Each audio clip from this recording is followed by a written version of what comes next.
pra vocês, meus amigos não sancionados, não punidos por Donald Trump. Como que vocês estão se sentindo hoje, hein? Vocês que têm visto para os Estados Unidos ou então que podem ir atrás e obter um. Vocês que não são carimbados como violadores de direitos humanos no Brasil e no exterior. E vocês que nem vão sofrer com a lei Magnitsky. Olha, só pode estar bem, né? Ou pelo menos melhor do que tá pros outros aí. Pois é, enquanto tá bem pra gente, o governo Lula ele sofre. Como que o Lula tá totalmente inconformado e contrariado nos bastidores porque ele não consegue fazer nada, nadinha pra resolver essa situação gravíssima pro Brasil. Tal é o tamanho da sua surreal incompetência, como eu vou te mostrar. Olha aqui que eu vou mostrar pra você, aí ó. É muito pouco para um partido de esquerda.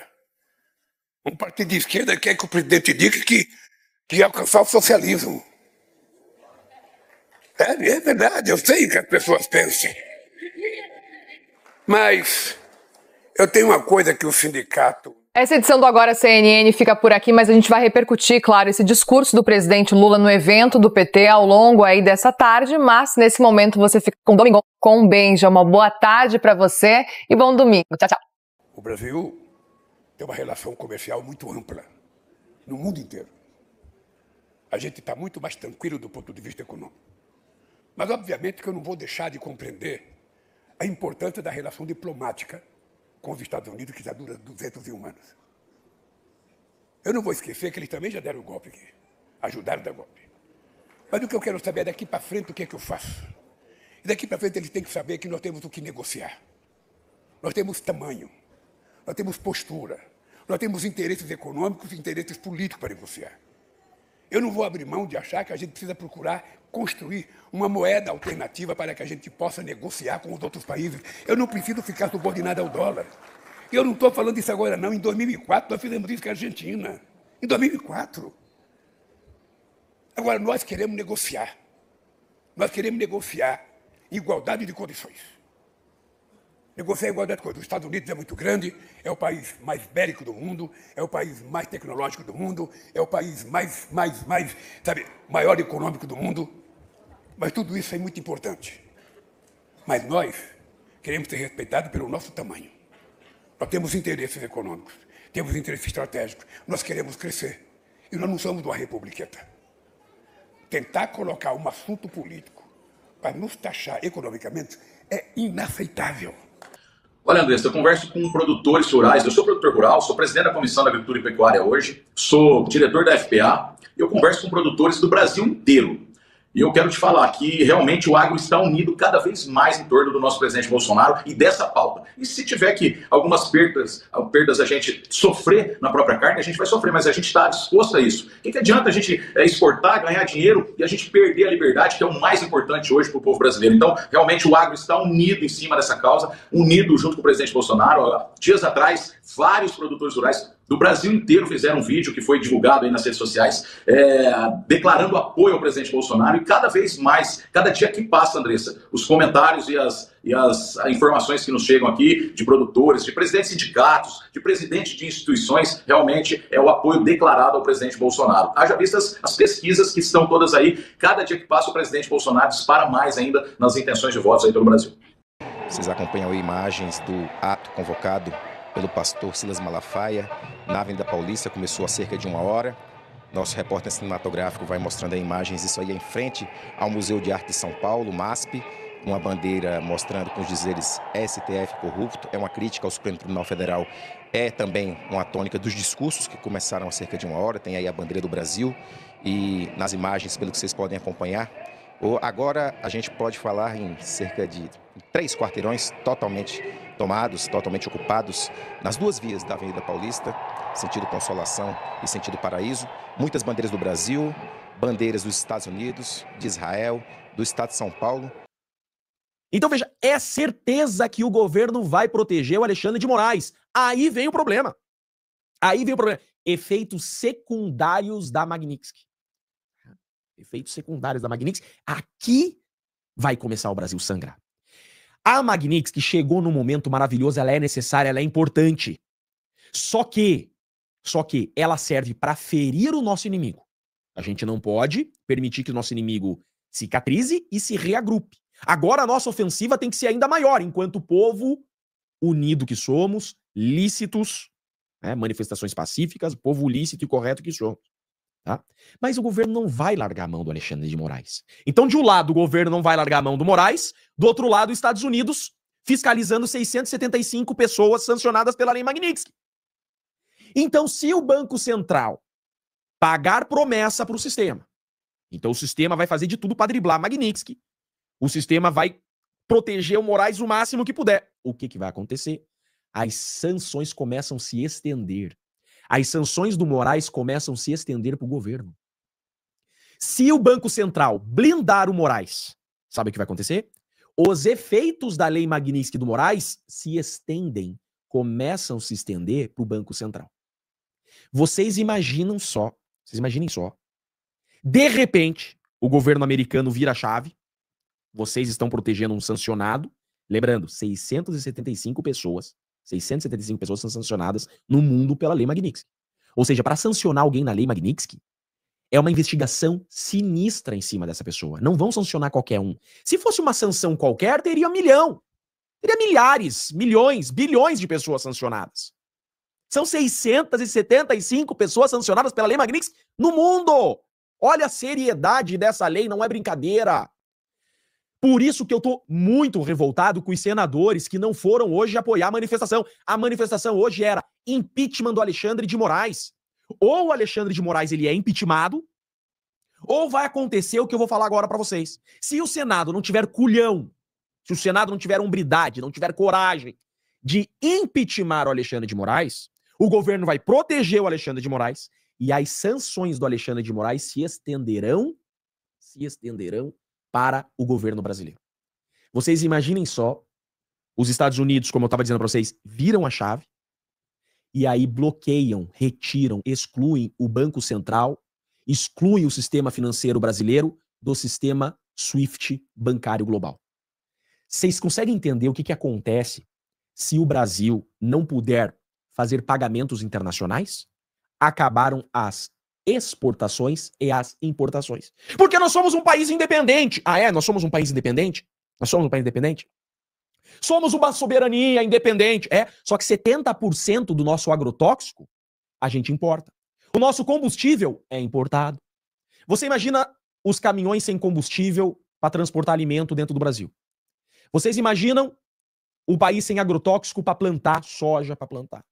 Você imagina o Brasil sem importar peças que se utiliza em hospitais. Quebra um respirador no hospital, não tem peça para repor.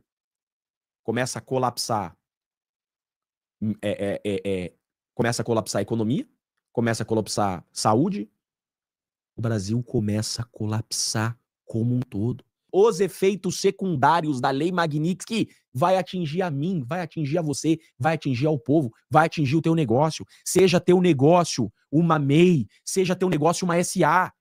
Vai atingir a todos, porque não tem como o Brasil escapar dos efeitos secundários da Magnitsky. É isso que essa gente não tá entendendo. Esses nossos senadores estão brincando. Gente, nós estamos brincando com fogo. O Lula e o consórcio vai proteger Moraes. Eles vão tentar driblar a Lei Magnitsky. Do outro lado, o Senado Federal acovardado não vai fazer nada. Qual que é o passo agora? Pressão total no Senado como nunca fizemos antes. Aí eu não tenho que ficar cuidando aqui. Mas agora o povo tem que entender que, infelizmente, nós chegamos no pior momento do Brasil. Nós nunca estivemos num momento tão ruim. Nunca. Se a gente falar alguma coisa errada, seremos perseguidos. Com risco de ter conta bancária bloqueada, ser preso. Né? Se a gente não fizer nada, o Brasil, o governo vai proteger o Alexandre de Moraes, os senadores não vão impeachment o Alexandre de Moraes, o Brasil vai sofrer os efeitos secundários da Lei Magnitsky. Em 2 anos nós viramos Venezuela. Venezuela sofre efeitos secundários da Magnitsky, Coreia do Norte, né? Cuba, Nicarágua. Jeffrey, como que a Venezuela chegou como chegou? Como que a Coreia do Norte virou o que virou? Não é da noite pro dia, mas são efeitos secundários da Lei Magnitsky. O que aconteceu com a Venezuela? Autoridades, ditadores tomaram Lei Magnitsky, o sistema protegeu os sancionados, o povo não fez essa ofensiva que eu tô convidando vocês, implorando para que vocês façam, o Senado não impeachmentou essas pessoas, pronto, o país começou a sofrer os efeitos secundários da Lei Magnitsky, Venezuela virou o que virou. Triste do país que não sabe reagir a uma tirania, triste do país que depende de ajuda externa para voltar a ter liberdade. Sim, é muito desconfortável esperar que os movimentos de reação à aliança entre STF e PT venham de fora. Os senadores realmente dormem em paz diante disso? Rodrigo Pacheco e Davi Alcolumbre têm a consciência tranquila? Não se sentem culpados por toda a perseguição política, a censura, as prisões, ações e condenações ilegais, injustas? Não pensam na morte do Clesão, nos exilados, nas famílias partidas? E os nobres deputados estão tranquilos diante de um governo perdulário que gasta mais do que arrecada, que gasta muito e gasta mal? Um governo que atropela o Congresso? Um governo de novo envolvido em inúmeras suspeitas de corrupção, desvios, pedaladas. Pedidos de impeachment não faltam, motivos para isso não faltam. Lula não se cansa de cometer atos que comprometem a neutralidade do Brasil. Ele recebe navios de guerra do Irã, envia o vice-presidente para a posse do presidente do país persa. E a foto é destruidora. Alckmin ao lado de terroristas do Hamas, do Hezbollah, da Jihad Islâmica, dos Houthis. Outra foto mostra Lula em Moscou, na festa do ditador Vladimir Putin, para quem ele já escreveu cartinha de amor. Ao lado do petista, ditadores e autocratas de vários países. Lula, que já recebeu Nicolás Maduro com tapete vermelho, declara amor ao Partido Comunista Chinês e acha que pode enfrentar o país mais poderoso do mundo e acha que pode dizer impunemente as maiores barbaridades contra Israel. Lula deveria ser persona non grata em todo canto. E era na Câmara que deveria começar a reação às suas agressões, bravatas, aos disparates diplomáticos. Já passou da hora. Se o Congresso se anulou na defesa do Brasil de verdade, o mesmo fez a imprensa que desistiu de ser imprensa. Essa que jurava que Jair Bolsonaro implantaria uma ditadura. Essa que achou normais a libertação de Lula, a destruição do combate à corrupção, uma campanha eleitoral absolutamente desequilibrada, tendenciosa. Essa que aceitou que se rasgassem as leis para salvar a democracia. Essa que embarcou sorridente na narrativa de uma tentativa de golpe de Estado que nunca houve. O golpe de verdade começou em 2019 e teve o total apoio dos jornalistas que se acham os donos da verdade, as pessoas mais importantes do mundo. E é uma situação que se consolida a cada dia. Diante da inércia ou cumplicidade de quem deveria se opor com firmeza a isso, a situação fica cada vez mais delicada. Na última semana, houve mais um show de horrores no depoimento das testemunhas dos réus no fajuto julgamento de uma manifestação que teve atos de vandalismo, como tantas outras já promovidas pela turma do Lula e que não foram consideradas golpistas. Alexandre de Moraes cometeu, como de costume, abusos de autoridade e violou prerrogativas funcionais de um advogado. Testemunhas da defesa foram barradas, não foram intimadas. Os questionamentos a uma testemunha foram cerceados, tendo o microfone do advogado sido desligado. A palavra do advogado foi cassada. Quando ele conseguiu falar, suas colocações pertinentes foram distorcidas. E Moraes, que jamais poderá ser considerado um juiz, não se furtou a deixar claro que já tem um veredito pronto para o julgamento, que é um jogo de cartas marcadas em que não há a menor preocupação em disfarçar a trapaça. A Ordem dos Advogados do Brasil foi acionada. E o que se pode esperar dela? O mesmo comportamento frouxo do Congresso, dos jornalistas que já não são jornalistas. A organização tem também enorme parcela de culpa pelo descalabro a que o Brasil foi atirado sem dó nem piedade. Portanto, como contra a ditadura do judiciário não há a quem recorrer, que venham dos Estados Unidos as sanções da Lei Magnitsky, as consequências do caso Felipe Martins, das ações da Rumble e do grupo de mídia do Trump. Estamos assim. A partir daí, o que se espera é que os brasileiros de bem, comprometidos com a verdade e a liberdade, se ergam finalmente e imponham com todas as suas forças o poder das leis. Qual o significado das mensagens e dos silêncios na sessão do Supremo em apoio ao ministro?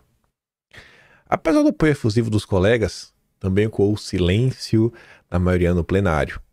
O microfone estava aberto a todos que quisessem se manifestar. Todos. Estava aberto. Mas não quiseram, não. Eu concordo. Concordo com você. Concordo. Concordo com o quê? Não concordo. Nos dias anteriores à sessão, alguns dos ministros que optaram pelo silêncio chegaram a comentar em caráter reservado que gostam de prestar apoio público. Na hora da sessão desistiram. Jornalista em geral usa de narrativa, ou tenta colocar a coisa meio que para te prejudicar, mas dificilmente esses jornalistas de bastidor mentem ou aumentam. E isso aqui é curioso, porque, assim, para ele escrever que no privado o cara falou, cara, eu quero te apoiar, é porque isso realmente aconteceu, pelo menos nem que seja de um entre, né, os 11. Sabe? A galera, vamos lá, deixa lá. E não quiseram, né? Eu acho que, eu fico pensando, né, como é que tá a cabeça do cara nessa hora, né? Ele deve ficar assim, miséria, tu falou que tu ia me apoiar e tu me deixou na mão, né? Na noite anterior, todos os ministros foram convidados para o jantar, só 6 compareceram. Nos bastidores, nem todos os ministros estão de acordo com a forma como o ministro conduz as investigações. Ainda assim, apesar de não terem levantado a voz para defender o colega, não criticam publicamente em nome da unidade institucional da corte, né? É momento de união, não vamos dividir a direita. O inimigo do meu inimigo é meu amigo. É o mesmo papo, velho. Até lá funciona da mesma forma. Mas calma. Essa foi a matéria da Globo que saiu ontem. No primeiro momento eu achei que era bobagem. Vai lá, lacração, atacar o Eduardo Bolsonaro.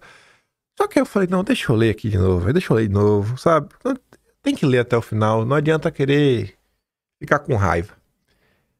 Comecei a ler e eu comecei a ficar sendo convencido pela turma da Malu Gaspar, né? Quem escreveu é o Johan Heller. Ele fala assim, né? A pergunta que não quer calar sobre as decisões do ministro contra Bolsonaro. A pergunta persegue não só os bolsonaristas, mas também advogados que acompanham os processos da trama golpista e até investigadores. E qual é a pergunta? Cara, o ministro não mandou que Eduardo parasse de usar as redes sociais. Não parou. Eduardo segue utilizando as redes sociais. Seria uma ordem óbvia. Aí eu, no primeiro momento, pensei, seria uma ordem óbvia pensando no histórico do ministro. Mas não, é realmente uma ordem, é mais do que uma ordem óbvia, é tipo uma ordem necessária. Por quê? Ó, já que as acusações que baseiam as medidas cautelares que Bolsonaro sofreu, que Bolsonaro foi alvo, tem a ver com a atuação de Eduardo contra os interesses do Brasil nos meios digitais, incluindo lives no YouTube, Rumble, e postagens no Twitter e no Instagram. Então assim, peraí. Bolsonaro está proibido de usar as redes sociais por conta do Eduardo. Mas por que Eduardo não foi punido também? As medidas cautelares contra Bolsonaro, chanceladas pela primeira turma, foram tomadas no âmbito do inquérito que apura se Eduardo tem atuado para obstruir e coagir a justiça. E pelo tom adotado no Supremo na sexta-feira, parece que eles acham que Eduardo passou do ponto. Uma das cautelares proíbe que Bolsonaro e Eduardo mantenham contato. Mas, salvo os bloqueios bancários realizados na semana passada, as restrições ao Eduardo param por aí. A questão é que o ministro justificou a suspensão das redes de Bolsonaro por considerar suas publicações sobre o tarifaço do Trump e as ameaças de sanções contra o ministro nas redes são condutas de embaraçar o processo da trama golpista, além de instigar o governo dos Estados Unidos a tomar novas medidas e atos hostis contra o Brasil. E ele destacou na decisão que enfiou a cautelar em Bolsonaro que Bolsonaro opera em conjunto com seu filho. Por que então ele não tirou as redes do Eduardo? Não é estranho isso? Aí eu falei, não, nesse ponto aqui eu já tô convencido. Você me convenceu sempre, realmente. Pô, né? Que coisa, né? Por isso, nos últimos dias, o que mais se perguntou foi por que também não mandou que Eduardo abandonasse as redes. já que, de acordo com o ministro, a atuação digital de Eduardo fere a soberania nacional. Entre as hipóteses levantadas por aliados, estão de que o magistrado calculou o potencial de desgaste à imagem do Supremo, caso parlamentar desrespeitasse as medidas judiciais amparado pelo alto exílio nos Estados Unidos e a proximidade com a Casa Branca do Trump. Qual foi uma das coisas aí que o governo americano está reclamando? Punição de indivíduos em solo americano, Censura a indivíduos que estão em solo americano. Vai lá, mano. Cancela aí a rede da Eduardo, vai. Bloqueia o Eduardo aí, pô. Vai. Pega ele. Ainda que seus perfis fossem derrubados por ordem judicial, como foi com a Zambelli, Eduardo poderia aproveitar brechas no Twitter e em tantas outras redes. Diante da alta probabilidade de Eduardo desobedecer a ordem, o ministro teria preferido evitar ser desmoralizado. Essa avaliação é comparada pelo menos por um colega da corte.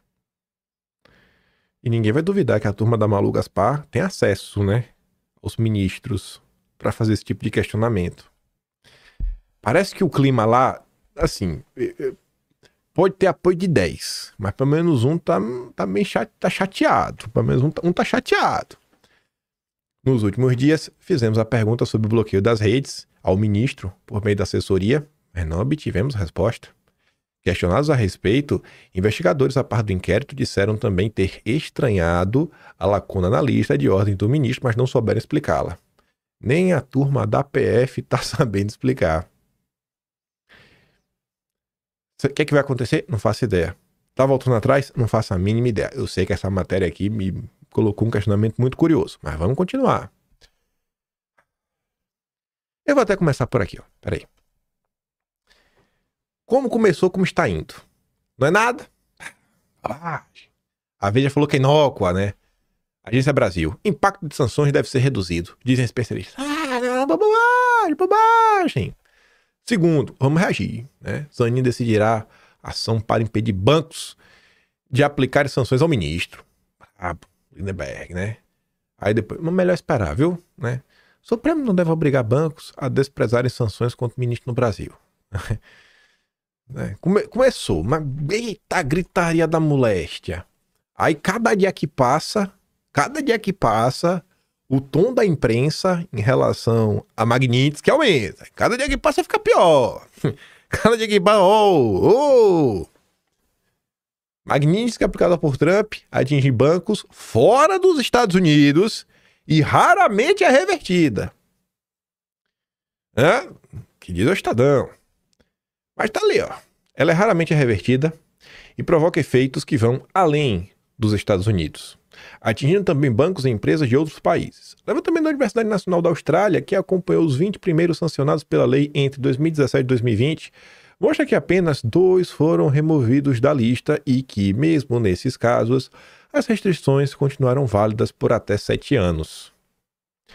A pesquisa monitorou os impactos práticos da sanção ao longo do tempo e apontou que a proibição de realizar operações que envolvam o sistema bancário dos Estados Unidos costuma ser seguida por bancos e empresas de outros países. A inclusão na lista é uma decisão do Executivo via Departamento do Tesouro sem o aval do Judiciário ou do Congresso. Além disso, os impactos da sanção se estendem muito além da inclusão formal na lista. Um dos efeitos mais temidos da lei é justamente o seu alcance do sistema financeiro global, o que levou especialistas a apelidá-la de pena de morte financeira. A medida exclui os atingidos não apenas do sistema bancário dos Estados Unidos, mas também compromete sua capacidade de realizar transações com instituições internacionais. Mesmo sem exigência legal fora do território americano, bancos e empresas de outros países costumam adotar as mesmas restrições por precaução, com receio de sofrer sanções dos Estados Unidos. Quem fala isso é um especialista aqui da Universidade da Austrália, Moiseyenko. O professor da FGV, o Casarões, especialista em monitorar a extrema-direita, o Estadão não conta, mas eu falo para vocês, explica que esse efeito cascata é recorrente, já que instituições estrangeiras buscam evitar qualquer risco de penalidades impostas pelos Estados Unidos como multas. Ele avalia que o ministro pode enfrentar barreiras semelhantes mesmo diante do caráter excepcional da medida e de sua posição como ministro. É a primeira fala na imprensa que, cara, mesmo sendo quem ele é, o bicho pode pegar. Mesmo sendo quem ele é. O caso do então senador dominicano Félix Bautista, que foi monitorado pelos pesquisadores, ajuda a dimensionar esse tipo de impacto. Embora tenha sido sancionado por corrupção em 2017 na República Dominicana, bancos e parceiros comerciais de países da América Central, do Caribe, da Europa e da Ásia passaram a encerrar contratos não apenas com ele, mas também com sua família, incluindo contas em nome da esposa e empresas controladas pelos seus filhos. A gente saiu do não vai dar nada pra é ruim demais, muito rápido, viu? Rapaz, a coisa mudou muito do dia 31 pra cá, viu? Em 3 dias o tom da imprensa mudou de um jeito. Vamos ver ao longo da semana. Eu queria muito ver algum jornalista, rapaz, pegar o Dedé andando na Faria Lima, sabe? Pega o Dedé, ó, todo supetão, todo bimbão. Chegar assim, botar um microfone na boca da Dedé, que você tem falado do Magnífico, ver se ele fala alguma coisa. Se ele não fala nada, já tá bom. Dedé se cala diante de questionamentos. Eu vou ver se ele vai botar um vamos ver. E aí, Dedé? Fala aí. Fala. A turma da CNN chamou aqui uns especialistas para falar sobre o tema. Você coloca, né? Profissionalistas afirmam que não tem como o Brasil retaliar. Não tem como. Mas na ânsia de defender o ministro, ambos soltam uma pérola. A Magnitsky é aplicada em situações de corrupção em larga escala e políticos que assaltaram o seu país. Cadê? Aqui. O Brasil pode retaliar os Estados Unidos? Quais são as consequências da Lei Magnitsky? Não, no Brasil não tem como retaliar, né? A lei é aplicada pelo Departamento de Tesouro, é uma lei própria dos Estados Unidos. Ela foi criada em 2012, porque em 2009 o Sergei Magnitsky, que era um advogado russo, foi morto no regime russo, e aí começou a haver um lobby dentro dos Estados Unidos para criar uma lei para condenar, para punir os oligarcas russos. E isso foi no governo Obama. Em 2016 que essa lei se transforma num ato global. Inclusive o William Browder, que foi um dos ativistas, ele era cliente desse advogado, do Magnitsky, ele inclusive era público dizer que considera que essa lei não deveria ser aplicada ao Alexandre de Moraes, porque ela foi criada para punir pessoas que cometem crimes graves em grande escala contra direitos humanos. Não, essa lei é para ser aplicada com pessoas, né, crimes contra direitos humanos. Aí olha o que ele vai falar agora. As ações de Alexandre de Moraes têm deixado pessoas na prisão mesmo, doentes, que acabaram falecendo, mas a lei também é aplicada... Não devia ser aplicado para isso, né? O cara lá, ele... Tem uma galera lá, né, na prisão que sofreu, né? Tem um Clezão, né? É um caso do Clezão, né? Para questões de corrupção em larga escala. Então, o Brasil não tem como retalhar na questão Magnitsky e não pretende retalhar também, pelo menos por enquanto, na questão comercial. O Brasil quer continuar na linha da negociação via empresas privadas, com apoio do Itamaraty, dos governos, tentando falar com quem tem capacidade de influenciar, ou, nas expressões que eu ouço, os adultos na sala que ainda se encontram em Washington, que na avaliação do governo brasileiro são muito poucos e cada vez mais raros. E aqueles que são adultos, muitas vezes, como o Leval muito bem colocou, não tem poder de decisão, porque a decisão, no final das contas, está lá na Casa Branca com relação a tudo isso. Me parece que essa posição do Alexandre de Moraes faz sentido, dele não tentar algum tipo de ação na justiça americana, porque ele sabe que isso em algum momento vai bater na Suprema Corte. A Suprema Corte americana é completamente conservadora, 6-3. Muita gente faz críticas, né, paralelas ali à Suprema Corte nos Estados Unidos, o envolvimento com o Trump, a Suprema Corte no Brasil com o atual governo, mas ele não vai fazer este movimento. E a interpretação do governo brasileiro é uma interpretação de que esse uso dessa lei é completamente descabido e é um ataque à soberania do país. Porque nós estamos falando de um juiz que está cumprindo ali a legislação do Brasil. Você pode dizer se ele for muito duro ou não. 100% técnico. 100% técnico. Foi muito duro, mas Você vai criticar um juiz que ele é mais duro ou menos duro? Ele não. Essa lei é utilizada para você tratar de políticos que assaltaram completamente o seu país, dos oligarcas russos, esse tipo de gente. Então, eventualmente, teria algum caminho pelas cortes internacionais, mas como o professor muito bem lembrou, o governo brasileiro teria que transformar isso numa questão de Estado, e o governo brasileiro, neste momento, não está querendo ampliar as discussões. Vocês viram aí nos últimos dias o presidente Lula, o ministro Haddad, várias autoridades brasileiras falando cada vez mais, em muitos casos com a imprensa internacional, inclusive, e colocando muito clara e de uma forma altiva, eu diria, a questão da soberania do Brasil, mas sem tentar, nos últimos dias, pelo menos, provocar os Estados Unidos. Então, não acredito que a gente vai ter nenhum tipo de retaliação, seja jurídica ou seja comercial neste momento.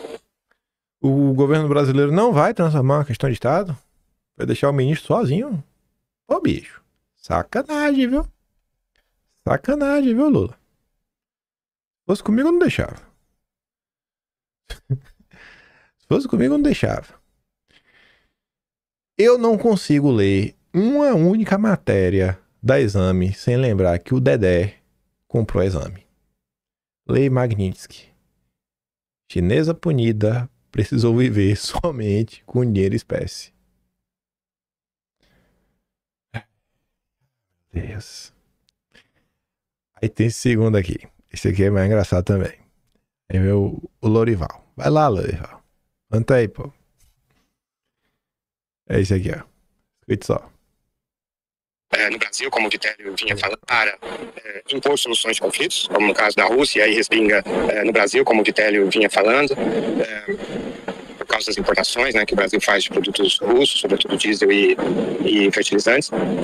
O outro ponto é a justiça comercial, e aí pega bastante o Brasil também. Como a Tsuki destacou, né? O que o Lorival vai falar aqui nesse pequeno recorte? Ele vai falar de todo o processo de escalada de tensões que pode ser colocado na mesa, se os americanos quiserem, por alguma razão, se forem, não sei, né, forçados a isso, né? Ela comenta, é uma escala de pragmatismo, tanto as questões comerciais quanto as políticas gravitam, no fundo, em torno de posicionamentos ideológicos, ainda que aparentem seguir caminhos distintos. Quando Lorival desenha um cenário entre os dois mundos, comercial, né, tarifas, Rússia, Brasil e o político, a Magnitsky, fica evidente que, ao final, ambos convergem. A dimensão política, sobretudo ideológica, acaba pesando mais na balança.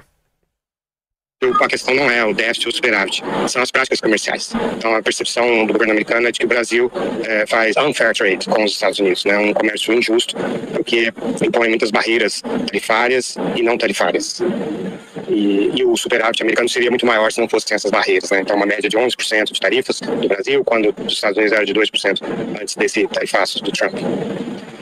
Aí um outro objetivo das tarifas é o reshoring, né, trazer de volta a produção para os Estados Unidos. E o governo Trump não se importa com a questão dos preços, de aumentar preços.